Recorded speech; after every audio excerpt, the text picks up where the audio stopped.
कर्तव्य बनता है कि वो न छीना जाए।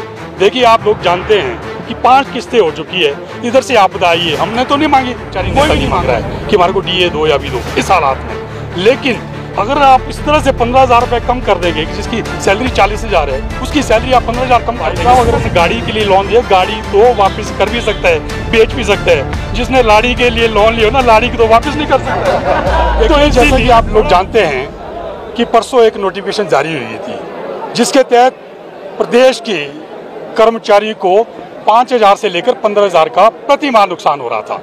तो इसके बारे में जब अब आज सुबह हम 9 बजे 9:30 बजे के करीब माननीय मुख्यमंत्री से मिले, तो उन्होंने हमें आश्वस्त किया कि ये नोटिफिकेशन आज विड्रॉ हो जाएगी।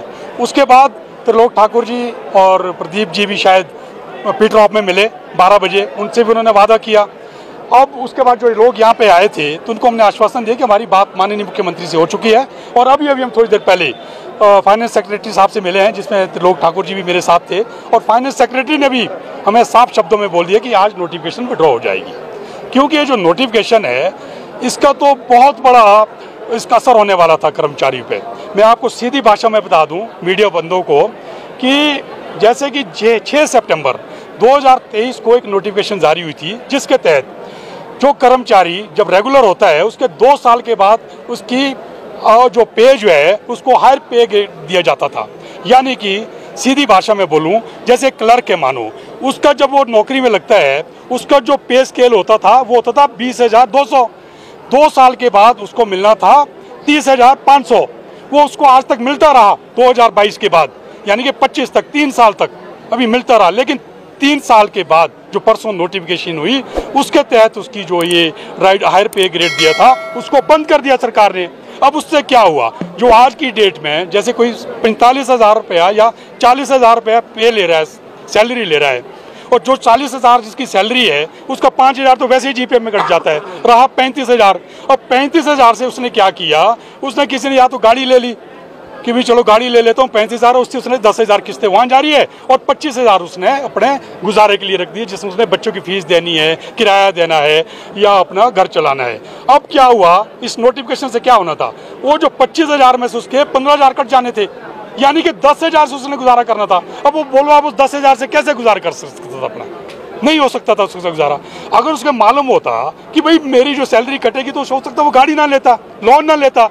तो ये जो फरमान था बिल्कुल गलत था, ये फरमान।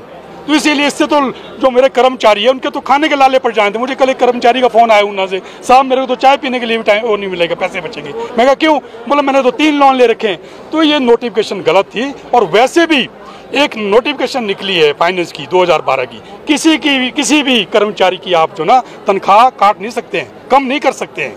तो उस दृष्टि से भी ये नोटिफिकेशन गलत थी। तो हमारा माननीय मुख्यमंत्री से मैं आपके माध्यम से माननीय मुख्यमंत्री का अनेक धन्यवाद करना चाहता हूं कि जब हमने वस्तु स्थिति से उनको अवगत कराया कि ये हालात हो जाएंगे, कर्मचारी तो सड़कों पे आ जाएंगे, उनके साथ इतना सारा उनको आर्थिक संकट से जूझना पड़ेगा, तो उन्होंने उस बात को समझा और उसी वक्त उन्होंने आदेश दिए कि हम इस नोटिफिकेशन को आज ही वापस कर देंगे। इसमें सब 2 बातें सीएम साहब ने कहा, जो भविष्य में जो कर्मचारी लगेंगे उनको एडिशनल इंक्रीमेंट नहीं लगेगी। नहीं, जो भविष्य है उनको तो वैसे भी नहीं मिल रहा है। ये जो इसका लाभ है हायर पे ग्रेड का, इसका जो 2022 का उनको तो मिल ही नहीं रहा है। बल्कि हमारी तो मांग है कि उनको भी दिया जाए, कि उनको भी मिलना चाहिए, पर उनको तो मिल ही नहीं रहा है। देखिए ना, जिसको मिल रहा है, हमारा सबसे पहला जो परम धर्म कर्तव्य बनता है कि वो न छीना जाए। देखिए, आप लोग जानते हैं कि 5 किस्तें हो चुकी है, इधर से आपदा आई है, हमने तो नहीं मांगी, कोई भी नहीं मांग रहा है, कोई भी कर्मचारी नेता नहीं मांग रहा है कि हमारे को डीए दो या भी दो इस हालात में। लेकिन अगर आप इस तरह से 15,000 रुपये कम कर देंगे, कि जिसकी सैलरी 40,000 है, उसकी सैलरी आप 15,000 कम कर देंगे, तो कैसे चलेगा।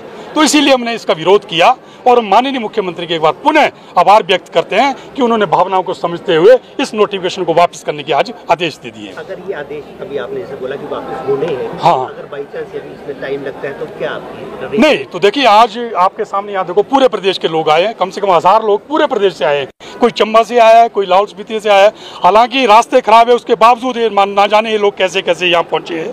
तो इन्होंने, इनकी एक ही जिद है, इनकी एक ही मांग है कि हमें आज नोटिफिकेशन चाहिए। इसीलिए हम फिर से फाइनेंस सेक्रेटरी के पास अभी गए थे थोड़ी देर पहले, और उन्होंने 2 शब्द में कहा है कि आज जो है नोटिफिकेशन हो जाएगी। ये कैबिनेट अगर वापस नहीं होती है नहीं तो वापस तो हम लेकर रहेंगे। ये तो जितने ये प्रदेश के कर्मचारी आते हैं तो बोलते हम यहाँ पे धरना दे देंगे, हम तो यहीं पे जो बोरी बिस्तर लगा देंगे, तो ये तो करनी पड़ेगी वापस। ये कैबिनेट में मामला क्या था कि कुछ कैबिनेट मंत्रियों अब कुछ लोग हमारे मालूम नहीं, यही हमें भी मालूम नहीं हो रहा है कि क्योंकि जिस तरह से कैबिनेट मिनिस्टर का बयान आया कि हमें तो मालूम ही नहीं है, और जब से कुछ लोगों के माध्यम से हमारे को पता चला कहीं से कि ये मैटर कैबिनेट में गया था। ये बात जरूर है कि 2 महीने पहले से ये फाइल चली थी और तब भी मैंने जो हमारे मुख्य सचिव है उनसे इसके बारे में बात की थी, लेकिन तब उन्होंने गौर नहीं फरमाया। तो आज हालात ये हो गए हैं। तो इसीलिए ये तो मतलब जो ये 15,000 लोग हैं, ये 15,000 लोग नहीं, ये 15,000 प्रदेश के 15,000 परिवार के ऊपर जो है एक आर्थिक संकट आ चुका था। वो लोग सोचने पे मजबूर होगी हमने अपना गुजारा कैसे करना है, कैसे वो अपने बच्चों की फीस देंगी। अब भाई साहब अगर उन्हें गाड़ी के लिए लोन दिया, गाड़ी तो वापस कर भी सकता है, बेच भी सकता है। जिसने लाड़ी के लिए लोन लिया ना, लाड़ी को तो वापस नहीं कर सकता। तो इसीलिए बड़ा संवेदनशील मामला था, इसीलिए सारे प्रदेश के कर्मचारी एकजुट हुए हैं और माननीय मुख्यमंत्री ने इसको बात को माना है। धन्यवाद।